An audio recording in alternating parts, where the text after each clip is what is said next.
to present this motion, and it's a call to condemn the trend of inhumane treatment in Nigerian boarding schools across the country and comprehensive investigation into the activities of Nigerian boarding school system. The House aware that boarding students, apart from having classes together, eat and live in the same house. Most times they are only separated when they all go home to their parents or guardians during holidays.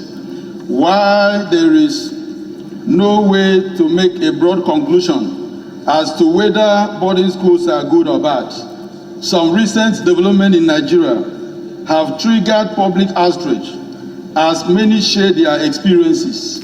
Note that the social media has been agog in the last few days following the report on Sylvester Oromoni, a 12-year-old boy who recently passed away on the 27th November 2021 while nursing multiple internal injuries alleged to have been sustained after he was beaten by his fellow students who were bullying him at a boarding school. The parents of the deceased said he was attacked for declining to join what he termed as the secondary school cult group, dominated by older boys at Dowen College in Lekki, Lagos. Note also that another incident leading to the death of 14-year-old Karen Hapok Andodo Akpaya of Premier Academy, Lugbe, Abuja, on the 22nd day of June 2021 is one that left many heartbroken.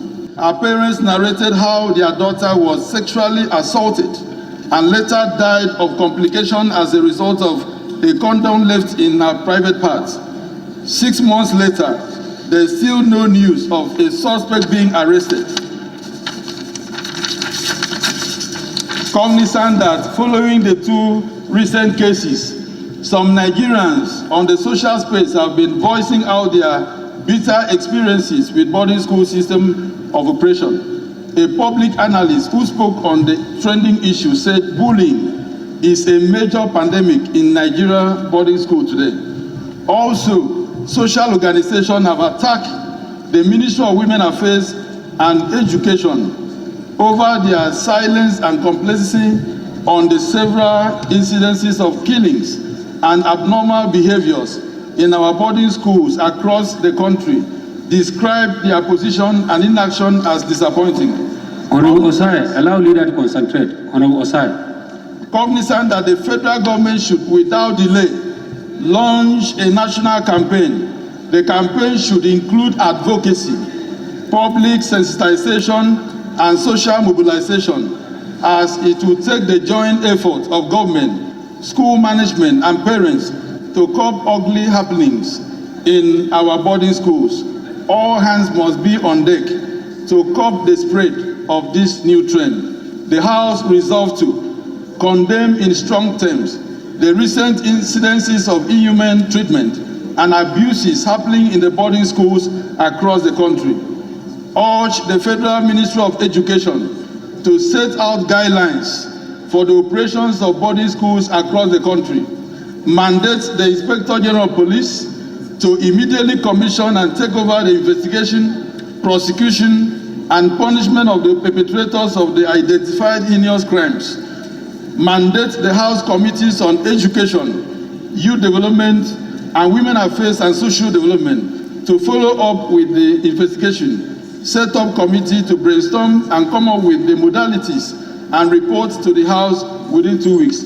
These recent developments in our boarding schools is something that really call for, attention of the lawmakers, because these children that are being wasted, these children that are being molested, are the children that we are representing.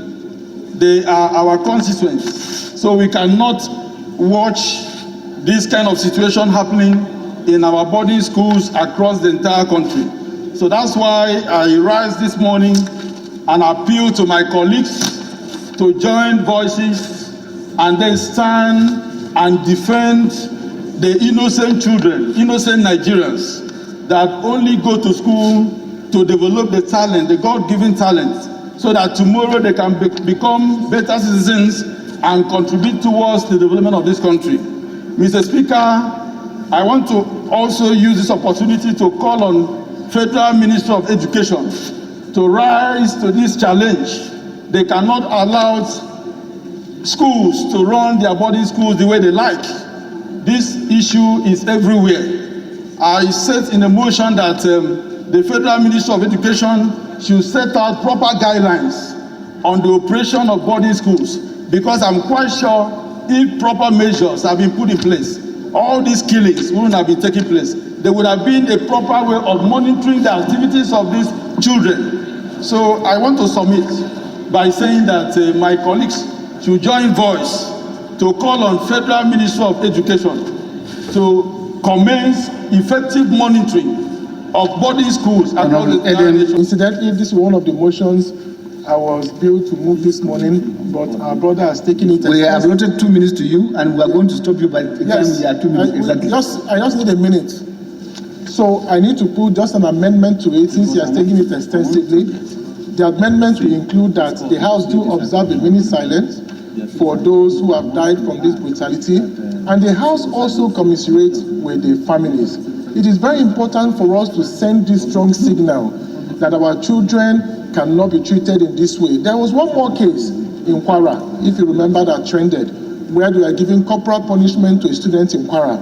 These incidences cannot happen. And on the criminal aspect, for the IG of police to investigate thoroughly and give us a feedback for all the schools and parents and the PTAs to know that the National Assembly, especially the masses, the House of the Masses, cannot fold their hands and see things happen to our children. I so move, Mr. Thank you. The mover of this very clever and very instructive motion. The population that is impacted by this action is quite huge. The compass of development of this country is resting on this young generation. And there's nothing wrong with private schools, because we run almost a private economy. But there's something wrong with the regulatory authorities. They owe it a responsibility to the Constitution of the Federal Republic of Nigeria and to Nigerians to do proper oversight and regulation of these institutions. You cannot leave the boarding schools without proper regulation. So it is the responsibility of the regulatory authority to do what is right, to save Nigerians from this embarrassment. It's a huge embarrassment for those boarding schools to be converted to Curtis medium. And so I wish to join the mover of this motion, to raise my voice against this very heinous crime, and to also say that the regulatory authority must do the needful on behalf of Nigerians. Thank you, Mr. Speaker. God bless. Thank you.